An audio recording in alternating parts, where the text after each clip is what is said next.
आपका स्वागत है हमारी चैनल प्राउड ऑफ भारत में। हम इस चैनल के माध्यम से ऐसे भारत के वीर योद्धाओं को याद करेंगे जिनको भारत के लोग ना के बराबर जानते हैं।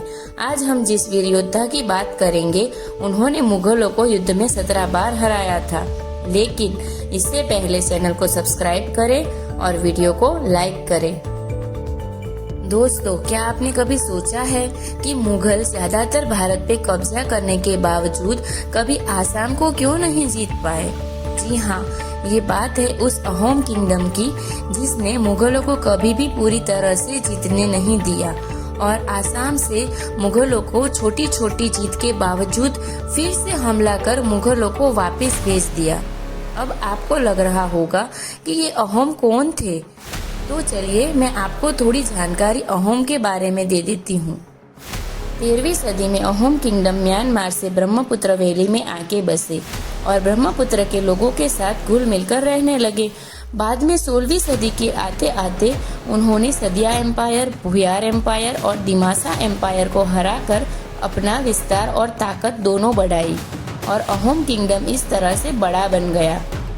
मुगल अहोम को हराकर अपना साम्राज्य बढ़ाना चाहते थे, इसीलिए बार बार मुगल अहोम पर हमला करने लगे। शुरुआत में मुगलों की जीत भी हुई और उन्होंने अहोम का छोटा सा हिस्सा अपने हस्तगत किया था, लेकिन अहोम ने फिर से चढ़ाई करके लड़ाई में जीतकर मुगलों से अपना अहोम का विस्तार वापस ले लिया था। इसी तरह होने वाली लड़ाई के मुख्य सराहनीय व्यक्ति है आसाम में अहोम साम्राज्य के एक सेनापति लचित बोरफुकान। लचित बोरफुकान ने सन 1671 में हुई सराय घाट की लड़ाई में अपने नेतृत्व क्षमता के लिए जाने जाते हैं, जिन्होंने असम के लिए राम सिंह प्रथम के नेतृत्व वाली मुगल सेनाओं का प्रयास विफल कर दिया था। आइए थोड़ी और विस्तृत जानकारी लचित बोरफुकान के बारे में मैं आपको बताती हूँ। लचित बोरफुकान ने मानविकी शास्त्र और सैन्य कौशल्य की शिक्षा प्राप्त की थी। उन्होंने अहोम स्वर्ग देव के ध्वजवाहक, जिसे सोलधर बहुआ भी कहा जाता है, वो पद और निज सहायक के समतुल्य एक पद सौंपा गया था, जो कि किसी महत्वाकांक्षी राजनेता के लिए पहला महत्वपूर्ण कदम माना जाता है। राजा चक्रध्वज ने गुवाहाटी के शासक मुगलों के विरुद्ध अभियान में सेना का नेतृत्व करने के लिए लचित बोरफुकान को पसंद किया था और राजा ने उपहार स्वरूप लचित को सोने की मूठ वाली एक तलवार और विशिष्टता के प्रतीक प्रारंभिक वस्त्र भी प्रदान किए थे। लचित उनकी असाधारण सैन्य कुशलता और बहादुरी से मुगलों के सामने जीतने के लिए जाने जाते हैं। हुआ यूं कि सराय घाट की लड़ाई में, जिसमें एक बाजू मुगल सेनापति राम सिंह असमिया की सेना, जिसमें 30,000 पैदल सैनिक, 15,000 तीरंदाज, 18,000 तुर्की घुड़सवार, 5,000 बंदूकी और 1,000 से भी ज्यादा तोपों के अलावा नौका का विशाल सैन्य था, और उसके विपरीत अहोम से लचित बोरफुकान की छोटी सी सेना थी। दोनों सैन्य का ब्रह्मपुत्र नदी में एक भीषण युद्ध हुआ था। इस युद्ध में मुगल सेनापति राम सिंह असमिया को विफलता मिलने वाली थी, इसीलिए उसने एक पत्र के साथ अहोम शिविर की ओर एक तीर छोड़ा, जिसमें लिखा था कि लचित को 1 लाख रुपए मुगलों की ओर से दिए गए थे और इसीलिए उसे गुवाहाटी छोड़कर चला जाना चाहिए। यह पत्र अंततः अहोम राजा चक्रध्वज सिंह के पास पहुंचा।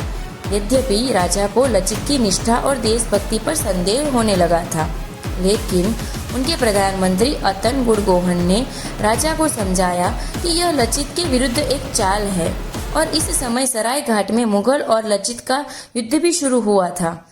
लचित के सैनिक लड़ने की इच्छा खोने लगे थे और तो और उसके कुछ सैनिक पीछे भी हट गए थे। लचित गंभीर रूप से बीमार होने के बावजूद वे एक नाव पे सवार हुए और 7 नावों के साथ मुगल सैन्य की ओर बढ़े। उन्होंने सैनिकों को कहा, यदि आप भागना चाहते हैं तो भाग जाइए। महाराज ने मुझे एक कार्य सौंपा है और मैं इसे अच्छी तरह से पूरा करूंगा। मुगलों को मुझे बंदी बनाकर ले जाना है तो वो ले जाए। आप महाराज को सूचित कर दीजिए कि उनके सेनाध्यक्ष ने उनके आदेश का पालन करते हुए अच्छी तरह से युद्ध किया और ये सुनते ही लचित के सैनिक युद्ध में लड़ने के लिए पुनः प्रेरित हो गए। और लचित बोरफुकान की सेना विजयी हुई और मुगल सेना गुवाहाटी से पीछे हट गई। मुगल सेनापति ने अहोम सैनिकों और लचित बोरफुकान के हाथों युद्ध में अपनी पराजय स्वीकार करते हुए लिखा, महाराज की जय हो, सलाहकार की जय हो, सेना नायकों की जय हो। केवल एक ही व्यक्ति लचित बोरफुकान सभी शक्तियों का नेतृत्व करता है। यहाँ तक कि मैं राम सिंह व्यक्तिगत रूप से युद्ध स्थल पर उपस्थित होते हुए भी कोई कमी या कोई अवसर नहीं ढूंढ सका। इस तरह मुगल सेनापति ने भी लचित बोरफुकान की बहादुरी की सराहना की। इस युद्ध के 1 वर्ष के बाद प्राकृतिक कारणों से लचित बोरफुकान की मृत्यु हो गई। उनका मृत शरीर जोरहाट से 16 किलोमीटर दूर हलुंगपारा में स्वर्गदेव उदयादित्य सिंह द्वारा सन 1672 में लचित स्मारक में विश्राम कर रहा है। आज भी असम राज्य में प्रतिवर्ष 24 नवंबर को लचित दिवस मनाया जाता है और उनकी याद में राष्ट्रीय रक्षा अकादमी के सर्वश्रेष्ठ क्रेडिट को लचित मेडल से सम्मानित किया जाता है। लचित बोरफुकान का कोई चित्र उपलब्ध नहीं है, लेकिन इतिहास में उनका वर्णन कुछ इस प्रकार किया है कि लचित का मुख चौड़ा है और पूर्णिमा के चंद्रमा की तरह दिखाई देता है और कोई भी उनके चेहरे की ओर आंख उठाकर नहीं देख सकता। ऐसे वीर योद्धाओं की वीरता एक भारतीय होने के नाते हमें और हमारी आने वाली पीढ़ी को भी याद होनी चाहिए, जिससे हमें और हमारी पीढ़ी को भारत के इन वीर योद्धाओं पे गर्व हो जो वाकई में प्राउड ऑफ भारत थे।